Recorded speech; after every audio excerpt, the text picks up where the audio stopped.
Let's do it. No crib, no Johnny.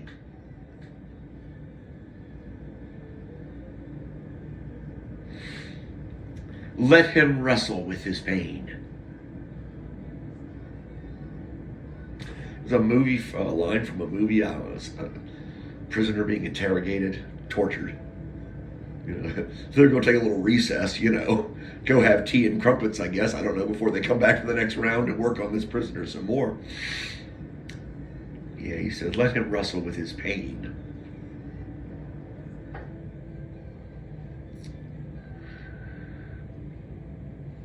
I think I'm already starting to see some stuff come up in my feed. Remember the last few tracks where I just started throwing out outlandish, but I think there's a time delay. Because this one I noticed last night, I was looking through my feed and it was something that I had spoken of. I remember talking about in a track, but it was a while back. Why is that coming into my feed, So this is kind of cool. Knowing the AI is like recording every word of this and using it to feed me, my feed, recommended feed. Yes, let him wrestle with his pain.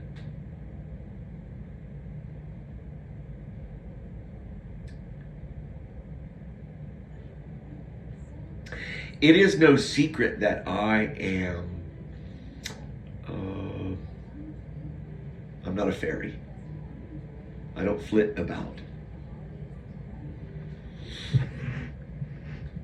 I feel the earth now come up to meet me with each step I take with equal force.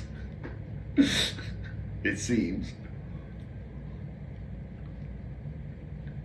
It's just the way I've lived my life. It's all good. It's my life.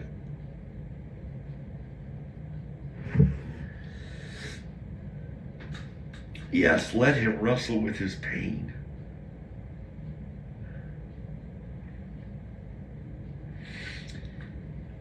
I know that I drank ethyl alcohol with a vengeance. And everything that went along with it. Riders, if you will. Riders. What is that? Is that congressional pork barrel jargon? Riders? Other drugs. Ethyl alcohol is my denouement. That is my kryptonite. Runs in my family. It took my father at 52.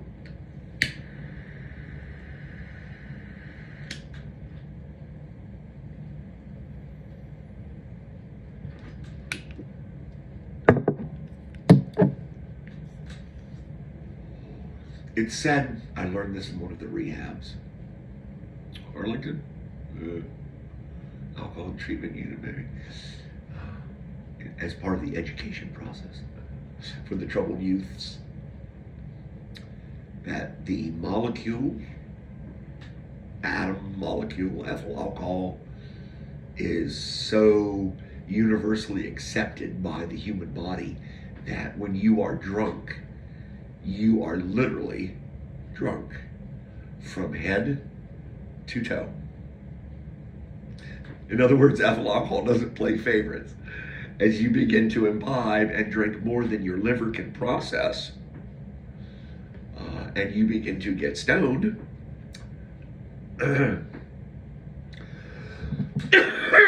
well, there you go.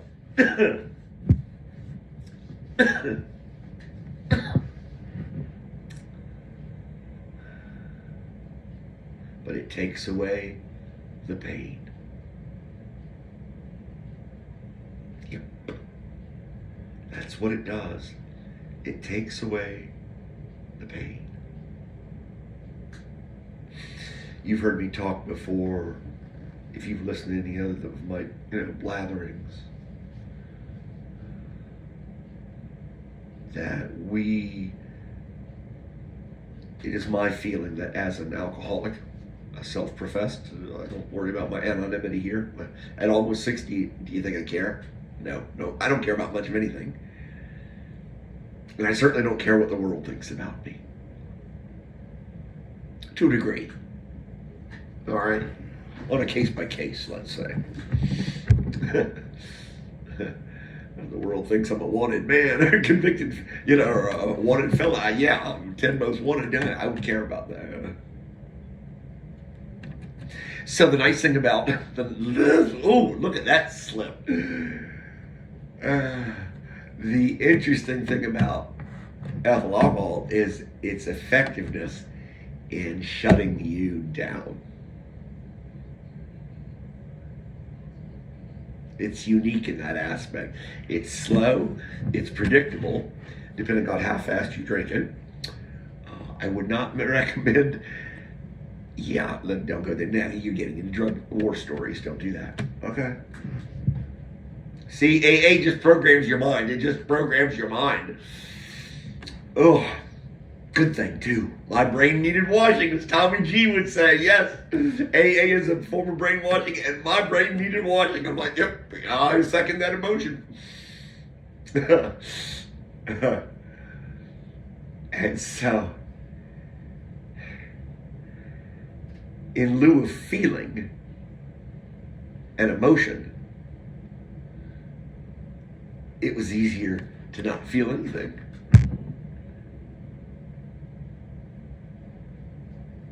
I did not have to wrestle with my pain.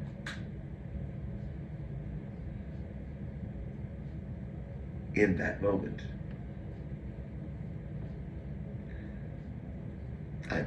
It's like saying a black hole, not even light can escape. It's so worn out. I don't know why they keep saying, nothing pretty much covers everything when you say nothing. Doesn't that cover everything? Why do you say not even light can escape? Nothing can escape, and just leave it at that, but they never do. So, God, no crib notes. I know, I'm stoned as shit. Let him wrestle with his pain. So the ethyl alcohol will, if I continue to imbibe it, it will send me into unconsciousness. One way or the other. Either there's a blackout first where I'm offline, lights are on, but nobody's home. Yeah, it's that bad. Alcoholism is that bad. It's nothing to be trifled with. Lights are on, but nobody's home. Or it will actually, then eventually it will just shut you down until you pass out, fall out.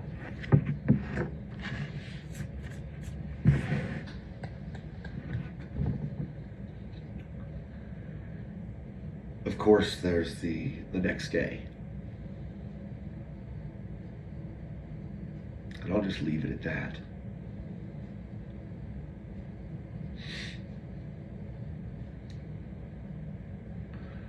Let him wrestle with his pain.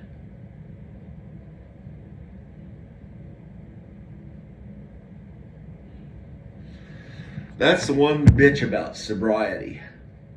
Trying to lead a sober life, both in mind, body, and spirit.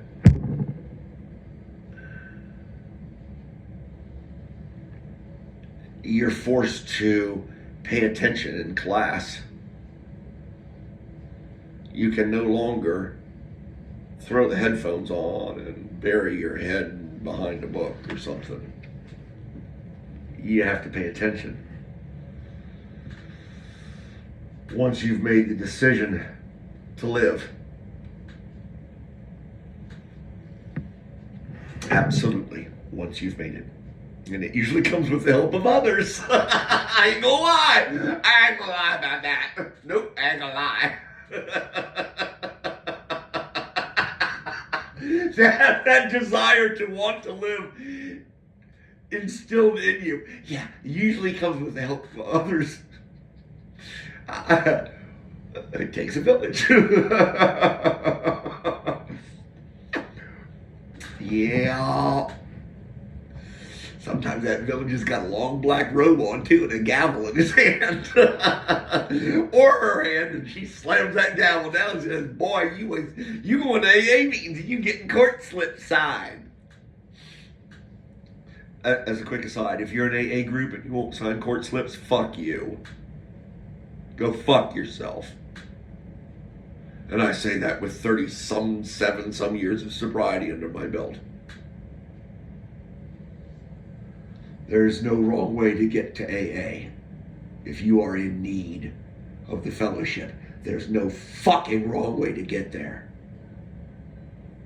And again, if you do not sign court slips, I convict you. I convict you for being heartless.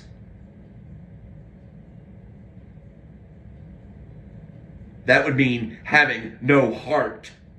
I convict you. Where was I? Let him wrestle with his pain. So now, over the last 36, 7 years, something, I have had to live life daily, one day at a time, sober. And I have had to grow up. I've had to catch up. Oh! And if you were to say mustard there and try and be cute, you just affirm your stupidity. Okay, so don't do it. All right. You would open your mouth and remove all doubt, as the end of the quip goes, yes. Better to remain silent and appear stupid than to open your mouth and remove all doubt. And I figured I owed you the whole cliche.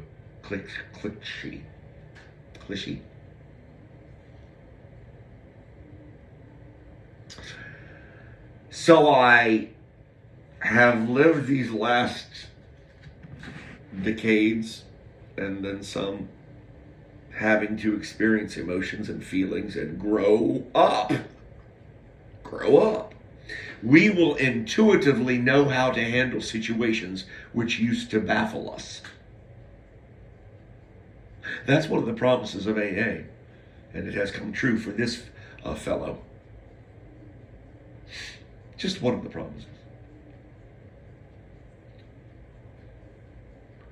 So now I get to live my life daily. And when a situation arises that is painful, it hurts.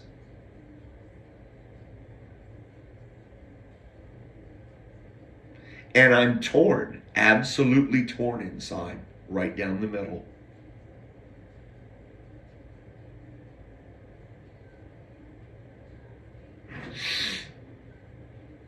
There's the man on one side, and there is the soul on the other.